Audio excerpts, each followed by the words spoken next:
Un any més, pel juliol, les festes del Carme arriben al Port de Pollença. Enguany, tots els veïnats han pogut gaudir d'unes festes molt animades i participatives.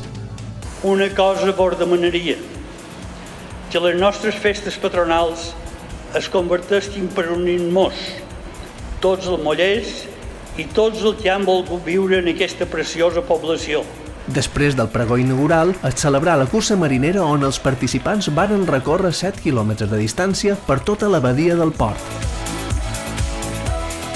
Unes jornades que també s'han fet ressò de la solidaritat amb el sopar solidari a càrrec d'AFAMA, on els beneficis han estat destinats a l'Associació de Famílies i Amics de Malalts d'Alzheimer del Port de Pollença.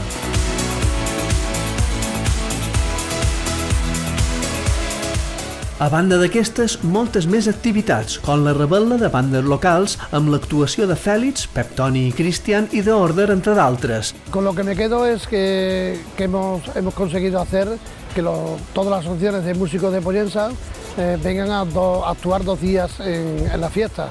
Esto hace que todos los músicos de Pollença tengan más oportunidades, estén más sueltos y sea más colaborador entre toda la gente del puerto. I la Festa de la Gola, amb música per als més joves. Unes festes que enguany han estat carregades d'actes per a totes les edats, amb activitats molt participatives com la mostra de ball pagès, la festa infantil i la nit de còmics. En Mallorca las cosas van al revés. Cuando un mallorquín dice ara ven, se va. Cuando un mallorquín dice ja ho veurem, ja ho farem, ja parlarem, significa no.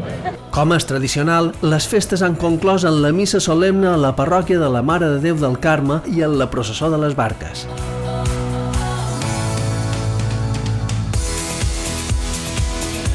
Tot seguit, els veïnats han pogut acomiadar les festes del Carme en la vista posada a l'any que ve, amb el correfocs i els focs artificials a la platja de la Gola.